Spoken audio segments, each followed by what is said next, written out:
ஓம் நம சிவாய. ஓம் ஸ்ரீ பச்சையம்மனை போற்றி போற்றி.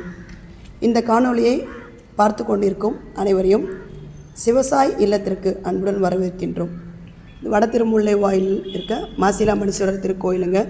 இது நம்ம இல்லம், நம்ம இல்லத்துடைய என்ட்ரன்ஸ் சிவசாய் இல்லம். இது பசு நீர் தண்ணி குடிக்கிற தொட்டி. உள்ளே போகலாம் வாங்க. காலையில் மணி பார்த்திங்கன்னா 5லேருந்து 5:15 விடியற் காலையில் வெள்ளிக்கிழமை 5லேருந்து 5:15 ஆகுது. நம்ம இல்லத்திற்கு காலையில் கேட் ஓப்பன் பண்ண உடனே பசுக்கள், பைரவ வாகனங்கள் எல்லோரும் உள்ளே வந்துடுவாங்க. நம்ம விநாயகர் தயாராகிட்டார். வினைத்திருக்கும் காடு விநாயகர் நம்ம இல்லைங்க. இந்த காணொளி மூலிமா சிவசாய் நண்பர்கள் அனைவருக்கும் நான் ஒரு குட்டி கதை மூலமாக ஒரு செய்தி சொல்ல விரும்புகிறேங்க. ஒரு ஊரில், புராண கதையில் ஒரு ஊரில் ஒரு ஏழை கூலி தொழிலாளி, கணவன் மனைவி, அவர்களுக்கு 4 பெண்கள், திருமணமாக 4 பெண்கள். அதில் 2 பெண்கள் திருமணமான வயது கடந்து நிற்கிறாங்க.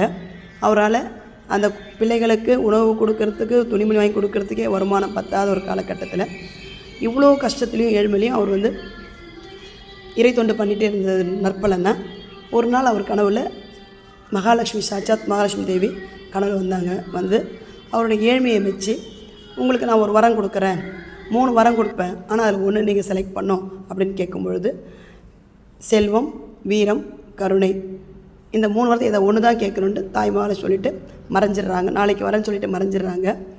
அவர் தன்னுடைய மனைவி மகள்கிட்ட கருத்து கேட்குறாரு. என்ன அம்மா வந்தாங்க, இந்த மாதிரி கேட்குறாங்க, என்ன சொல்லலான்னு சொல்லும் பொழுது, மனைவி பெண்களுக்கெல்லாம் திருமணம் பண்ணணும், வீட்டில் எதுவுமே நல்லா இல்லை, அதான் செல்வத்தை கேளுங்க.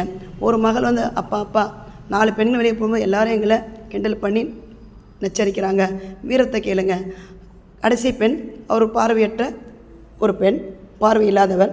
அவர் மட்டும் சொல்கிறார், சின்ன மகள். அவர் அப்பா தாய் மகாலட்சுமிக்கு பரஸ்பர அன்பு இல்லத்தில் பிடிக்கும், அதனால் நீங்கள் கருணையை கேளுங்க அப்படின்னோடனே தாய் மகாலட்சுமி வராங்க. அவரிடம் கேட்குறாங்க, என்னப்பா என்ன வரம் வேணும்னா, அம்மா கருணையை கொடு அப்படின்னு கேட்டவுடனே உடனே அந்த வரத்தை கொடுத்த உடனே செல்வமும் வீரமும் அந்த கருணையோடவே வீட்டுக்குள்ளே வந்துருச்சு.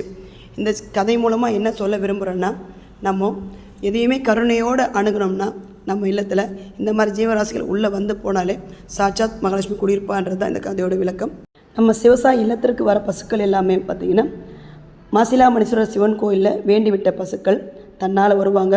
அவங்களுக்கு உண்டான உணவுகள் எல்லாம் கரெக்டாக படைச்சிட்டு நாங்களும் அவங்கள சிறப்பாக வழி அனுப்புவோம். கோ பூஜையை நம்ம செய்கிறது மூலயமா நம்மளுடைய முன்னோர்கள், முந்தைய தலைமுறை 7, பிந்தைய தலைமுறை 7, நம் தாய் வழி தலைமுறைன்னு 21 தலைமுறையும் நன்மை அடைகின்றது ஐதீகம். மற்றும் 33 கோடி தேவர்களும் நம்மளை ஆசீர்வதிப்பார்.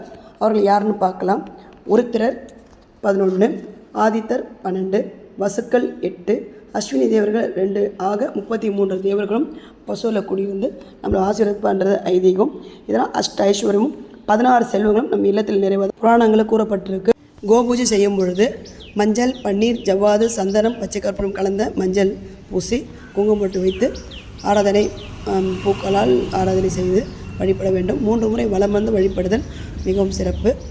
மற்றும் ஊற வைத்த பச்சரிசியுடன் வெல்லம் கலந்து தலைவாழை இலையில் அமுது படைத்து ஆராதித்து வர நம் இல்லம் சிறப்படைவது. இது போன்ற நன்மையான பதிவுகளுக்கு நம்முடைய சிவசாய் சேனலை சப்ஸ்கிரைப் பண்ணுங்கள், லைக், கமெண்ட், ஷேர் பண்ணுங்கள்.